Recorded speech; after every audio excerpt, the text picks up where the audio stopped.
બોલો બા, શું નામ તમારું? ભાવનાબેન. ભાવનાબેન. ક્યાંથી આવ્યા છો બેન? અમદાવાદથી. અમદાવાદ પ્રોપર અમદાવાદ? હા, અમદાવાદ કઈ જગ્યાએ? અમદાવાદ નારોલ પાસે. નારોલ પાસે. આ મૂળ ગામ કયું તમારું? અમારું ગામ મૂળ વડાળા, મોટા વડાળા. ક્યાં આવ્યું? કયા જિલ્લામાં?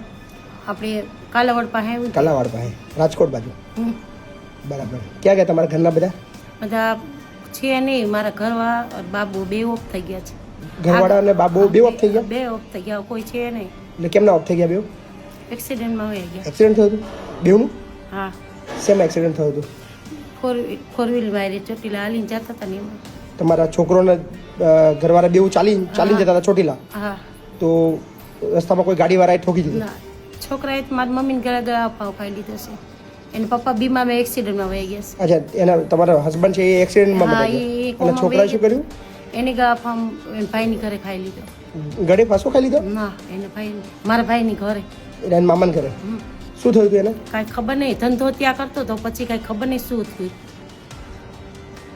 તો અમદાવાદમાં ઘર તમારું ના, નથી? ભાડે રહેતા હતા? કેટલા વર્ષથી અમદાવાદ રહેતા હતા તમે? ભાઈ જોડે રહું છું. ભાઈ જોડે રહેતા હતા?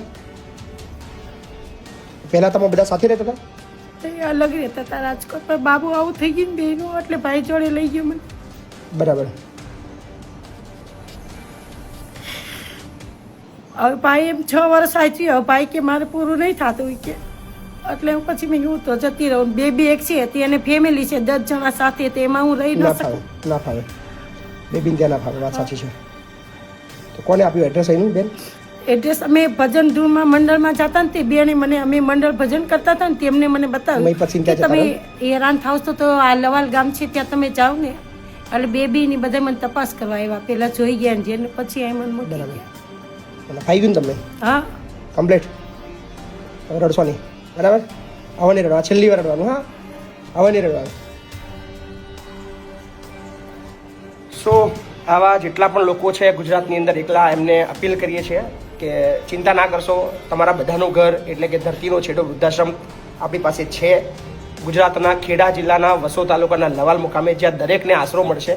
તમે કોઈ પણ સમાજના છો, કોઈ પણ ધર્મના છો, તમારી જે પણ સિચ્યુએશન છે, જો તમે ચિંતામાં છો, તમે તકલીફમાં છો, તમને રહેવાનું અઘરું છે, જમવાનું અઘરું છે, તો તમારા માટે આ જગ્યા છે. બિંદાસ આવી જાઓ. ચલો બેન, ચિંતા ના કરો. હા.